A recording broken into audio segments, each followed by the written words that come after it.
we'll start current electricity. What is current electricity? The name suggests current. What is current? Let's say there are several charges. These are charges, and they are moving in certain direction. Let's say in this direction, like this. Okay. So if you take any cross section, let's say this is the point, this is the cross section, and we have delta q charge crossing in delta t time, that is derivative with respect to time derivative. So if delta q charge flows through this cross section in delta t time, this is the rate of flow of charge, and when we make this delta t very small, that is delta t tending to 0, so this is essentially dq by dt. This is current I. We denote current with the symbol I, not the symbol, with the alphabet I. So rate of flow of charge, time rate of flow of charge is called current. This is as simple as this. Now next, now let's see Ohm's law, a very famous law. You all have read this in your school days also. If you have a conductor, let's say this is a conductor. Conductor means that material through which current can pass. So let's say this is a conductor of, let's say, aluminum or some material. If you apply an electric field across it, what happens? E into L, that is a potential is developed. If this is minus, this is plus. That is a potential difference develops between the two ends. This what is potential, we have discussed, we have seen what is potential. So if you apply an electric field across a conductor, a potential difference exists between the two ends. Or if you apply a voltage across a conductor, across the two ends, you'll have an electric field in this direction. So let that potential difference be V, and because of this, a current I will flow through the conductor. That is a rate of time rate of charge, that is dq by dt. You can find this. This is I. So that will flow through the conductor. Why? Since you have applied electric field, there will be enough mobile charges, that is free electrons, that will move in this direction. As per the electric field, that is, here you have positive, so electrons will move from this to this direction. Okay. So I'm not talking of electric field right now. I'm talking of current. This is positive charge, this is negative. So electrons will flow. In case of electrolytes, both positive and negative ions flow. And in ionized gases, electrons and positive ions flow. So whatever be the charge, the flow of charge constitute a current. So we have potential difference, we have current. Now, we discuss Ohm's law. Ohm actually argued that V is proportional to I. How? You apply some voltage to conductor and you find out what is the current. Then you change the conductor, then you measure the current. So for different V, you get different I. So how do we that? For different V1, you will get different I1. For let's say V2, you will get I2, V3, I3. So it was seen that V is proportional to I. And when something is proportional to I, you have a proportionality constant. So that constant was R. It was denoted as R and called resistance. So this is the famous relation, V is equal to IR. This is Ohm's law. That is potential difference across a resistor. A conductor is basically a resistor, it offers certain resistance. So the potential difference across a resistor is equal to current into the resistance. Okay, this is the famous Ohm's law. This you should keep in mind. R, what is R? V is IR. From here, let's understand what R is. It is called resistance. Resistance is dependent on the material of the conductor and the geometry of the conductor. It is dependent on two variables. First is the material and second is its geometry. That is, I'm not going into the derivation of this expression. It is given as R is rho L by A. Rho is called resistivity and it is a property of the material. Resistivity does not depend on the geometry of the material. And L is, this is the length. So this is L and A is the area of the cross section.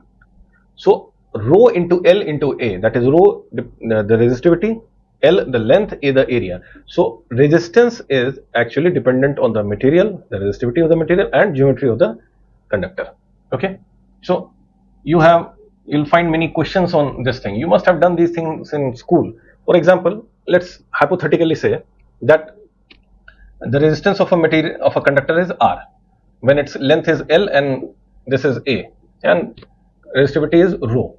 Now what we have done, we have stretched it so that it has become 2L. Now when the resistance has become 2L, volume will remain constant. So earlier it was A into L, this was the volume of the conductor.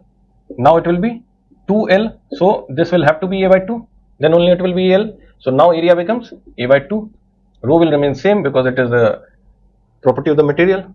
So what is new resistance R? This is the question. So new resistance R will be, R is rho L, that is 2L by A, that is A by 2. So this becomes 4 rho L by A, but this rho L by A was R0, so it is 4R0. So if you stretch the length of the conductor by twice, the resistance becomes 4 times of the original resistance. Clear? This is to say that this is inversely proportional to R is inversely proportional to the cross section of this. So the more cross section you have, the resistance will be less. Okay, so this is resistance, resistivity. Another term is called conductivity. This is rho resistivity, this is sigma, so this is 1 by rho. Now conductivity is just opposite of inverse of resistivity. What is the unit of ohms? SI unit of resistance is ohms. It is denoted like this, Greek letter, ohms. Okay, so what will be the unit of rho? It will be ohms into meter square by meter, so ohms meter. Clear? And for conductivity it will be this, so it is called mho, reverse of A, and meter inverse. This will be for conductivity. Okay, so these are the units. I think you will be able to solve these simple questions, and at intermediate level, 12th level, you don't get questions on these. These are 9th, 10th, 11th, 9th, 10th questions.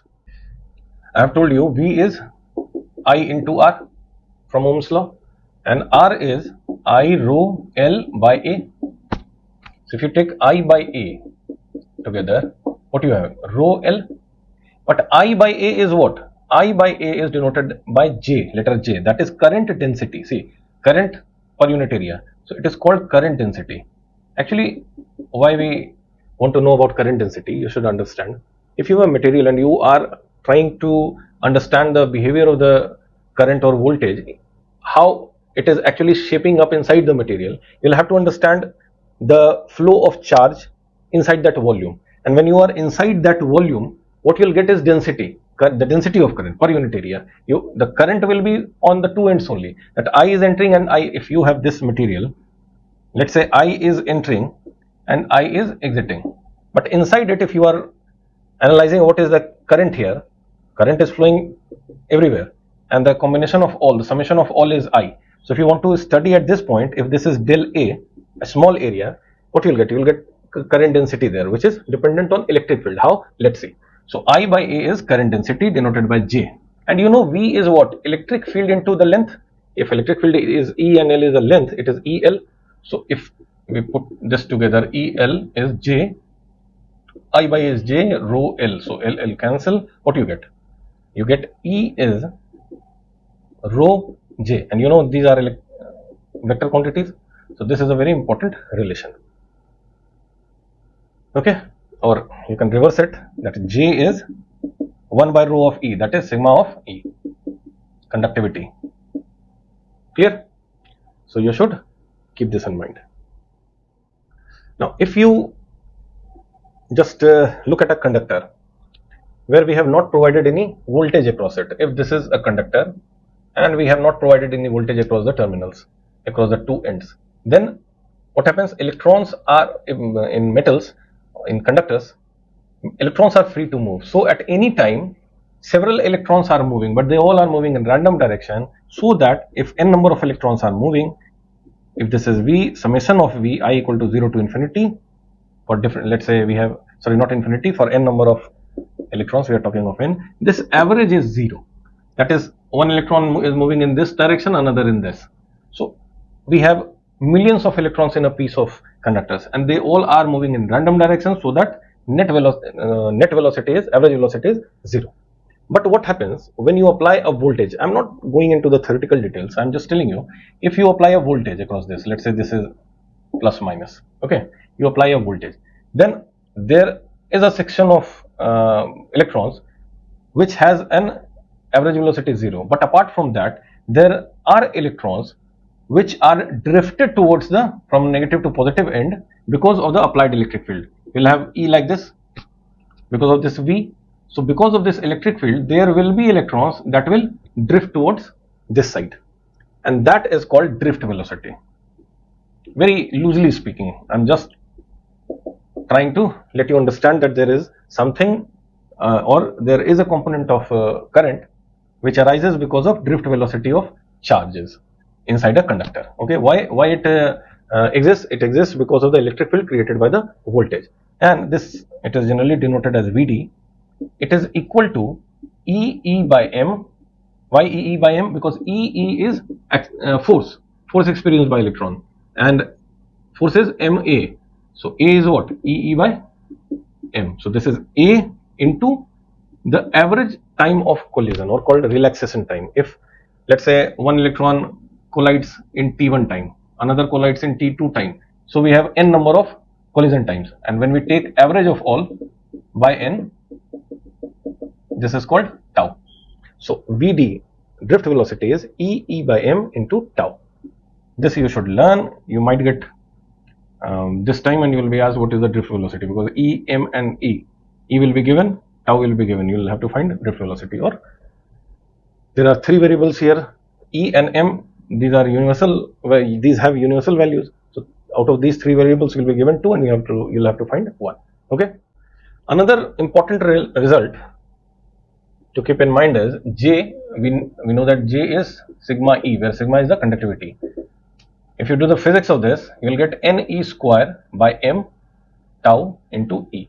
So this is what? This is your conductivity, Ne square by m tau. So this is another relation you should keep in mind. From here you can get rho also, that is resistivity, that will be 1 by sigma. So if you have n, m, these values, you can find the conductivity. N is the number of electrons or number of charges. M is the mass of the charge, E is the charge on electron. Clear? Now we see that conductivity arises from mobile charges. The charges that are fixed to the atoms, they don't constitute current. Conductivity actually arises from mobile charges. So there is a term called mobility from mobile charges. That is, what is the mobility of these charges? It is denoted as mu, and it is defined as drift velocity per unit electric field, Vd by E. And you know Vd is, we have just seen what is Vd. Vd is E by m tau. This is your Vd. So E cancel, what you get is E tau by m. M is the mass of the charge and tau is the average collision time, and E is electronic charge. Okay, so this is mobility. This you should also keep in mind. You might get small objective questions, 1 or 2 values will be given, and you have to find the third one. From here we have seen what is Ohm's law. It is because of resistivity of a material. So we have seen Ohm's law, V is equal to IR. We have seen what is resistivity, what is conductivity, what is resistance, what is mobility. These terms we have seen. But is Ohm's law applicable everywhere? No, it is not. Even conductors, there are several conductors which do not follow this direct relation after certain temperature. That is, there is a given certain temperature range between which this actually holds true. Then we have several materials like semiconductors.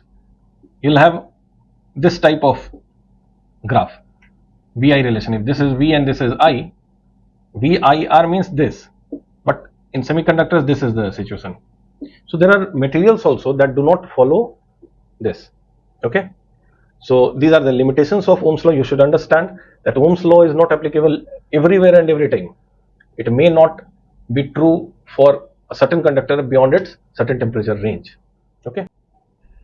Now, commercially available resistors in market are of two types. First are called wire bound, and second are carbon resistors.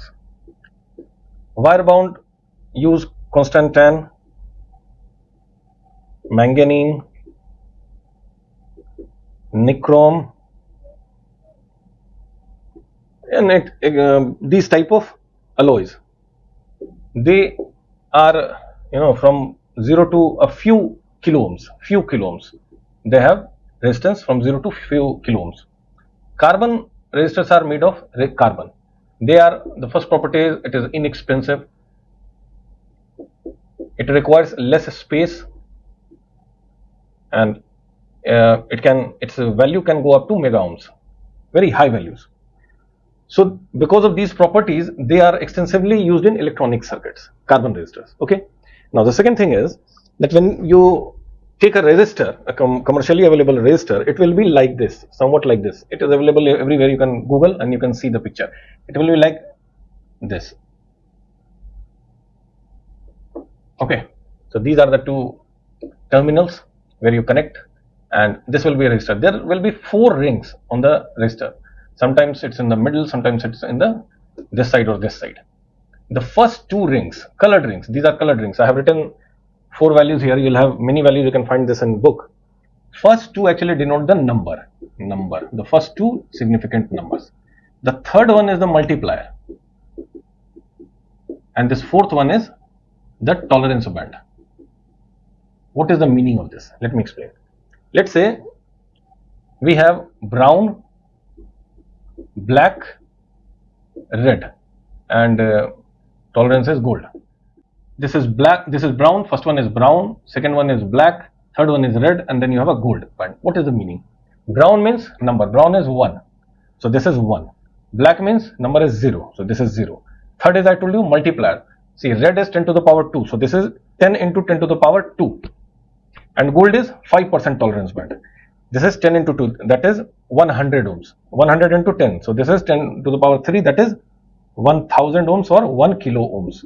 So this will be brown, black, red will be 1 kilo ohms resistance, and 5% means its value will, when you apply voltage, it can be 5% less to 5% high. What is 5% of 1000? It is 50. So it will be 1000, so it is 950 to 1050. So depending on temperature, this may range between this to this. Okay. If the band is silver, it means 10%, 900 to 1100.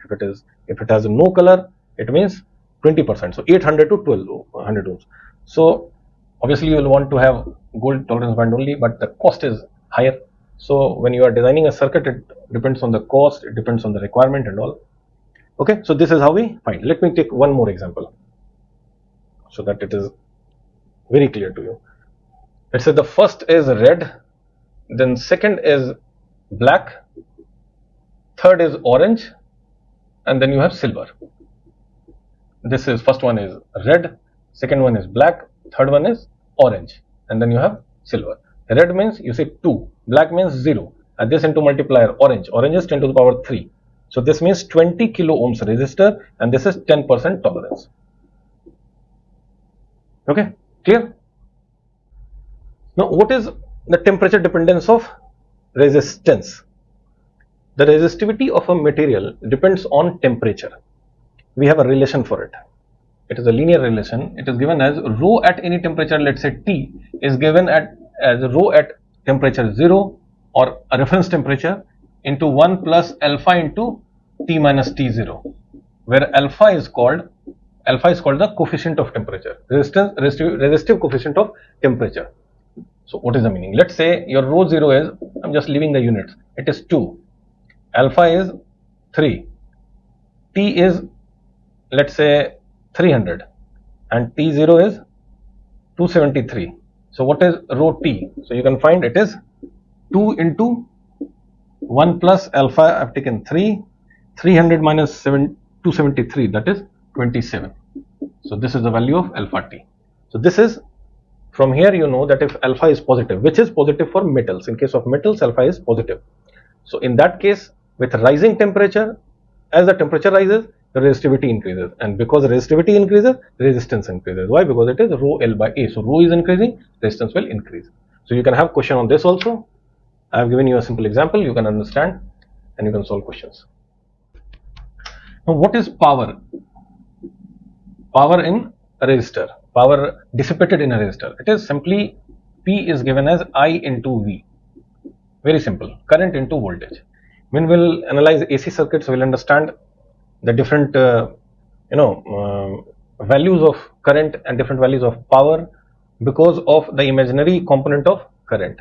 That is a topic to be discussed later. For now, this is DC current and this is I cross V is its power, and you know V is IR, so I into R. So what you get is I square R, or I is C, IR is V. So you can write this as V by R cross V. So this is V square by R. So these are different expressions. They all are equal to the power. Okay. So to say, if let's say a question, if your resistance is 1 kilo ohms and this is your resistance, how we denote it? We denote it like this: triangles. Sorry, not triangular wave. So this is a resistor. Its resistance denoted as R. So R is given as 1 kilo ohms. We apply a voltage of, this is battery. So we apply a voltage of 10 volts across it. First is, what is the current across it? We know that I is V by R. V is 10. R is 1 kilo ohms. So kilo is 10 to the power 3. So this is 10 into 10 to the power minus 3. That is 10 milliamperes. The unit of current is ampere, SI unit of current. So this is 10 milliamperes. What is the power dissipated in the resistor? So you know power is I square R. I you just found 10 milliamperes. So it is 10 into 10 to the power minus 3 square cross R, that is 10 to the power 3. So this is 10 into 10, 100 into 10 into to the power minus 3, 10 into minus 3 into 10 to the power 3. So this cancels. What you get is 100 milliwatts. The unit of power is watt. So this is 100 milliwatt. Okay. So this is how we find it. Now to our next topic. What if we have several resistances in series? If we have resistances connected in series, what will be the equivalent resistance? So let's say this is your first resistor. It is connected in series to another resistor, then connected in series to the third resistor. So let's say this point is A, this is B, this is C, this is D. This is R1, R2, R3. Equivalent resistance means, what if we replace it by a single resistor? What should be the resistance of that single resistor? So how we find? See, let's say we apply a voltage V across it, V, so that across each resistor we'll have certain voltage. Let's say this is V1, this is V2, this is V3. Okay. Why? Because same current is flowing through this. Let's say that current is I. I is flowing in this circuit, in this closed circuit. I goes to this. Because of this, V1 is IR1. That is, because of I into R1, V1 is developed across first resistor. Similarly, V2 is I into R2 and V3 is I into R3. But you see, V is this plus this plus this. Voltage is this. If you take this out, this whole voltage is this voltage. So V is IR1 plus IR2 plus IR3, and V is IR. If R is the equivalent resistance, V can be written as I into R, and this is this. So if you cancel R, what you get? If you cancel I throughout, R, that is equivalent resistance, will be R1 plus R2 plus R3. This is when resistances are connected in series. So if you have n number of resistors, what you can write as R equivalent will be I equal to 1 to n R I. This is when connected in series. Okay. And what if resistances are connected in parallel? Let's see. Connected in parallel means this is R1, this is R2, this is R3. So across them we apply voltage V. Now V is across R3, R2, R1. Because of this, we'll have three different currents. I1 will get into this resistor, which will be V by R1. V is IR. So I is V by R. So V by R1 will be the current in this circuit. V by R2 in this, and V by R3 in this. Sorry, R3. And this will be the net current. So what you can write? V is I by R. So if we replace this by a single resistance, what we can write? We can write I as V by R, the equivalent resistance.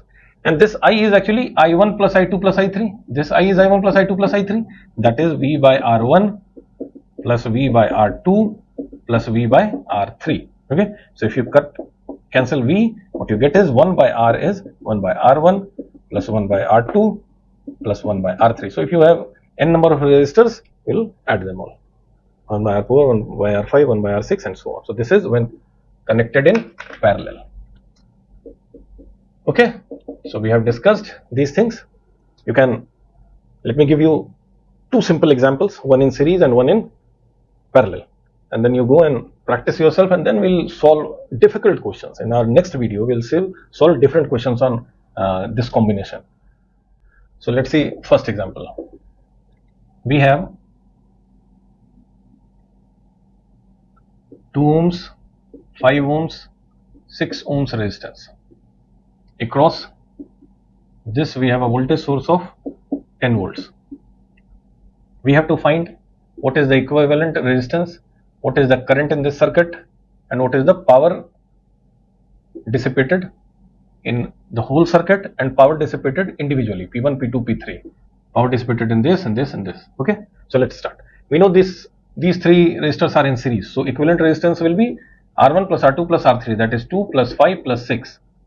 This is 13 ohms. Okay. What will be the current? Current will be V by R. V is 10, R is equivalent 13. So 10 by 3 amperes, this is the current. What is the power dissipation? Complete. So this will be I square R, equivalent resistance. So I square R is where? 13. So I is 10 by 13 square into R.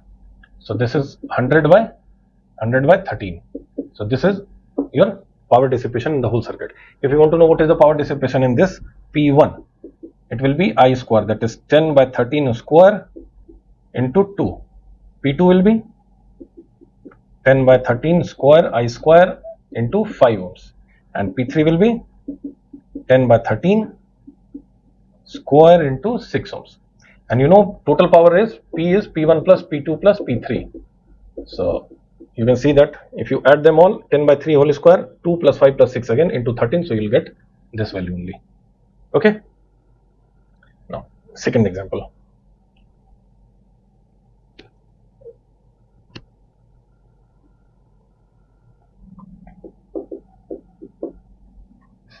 We have two resistors in parallel.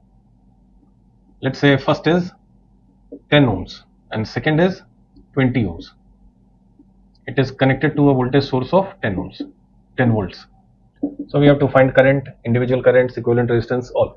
So equivalent resistance, well, this, you know, this is in parallel, so this will be 1 by 10 plus 1 by 20. So this is 22 plus 1. You know this is 3 by 20. So the equivalent resistance is 20 by 3 ohms. Okay.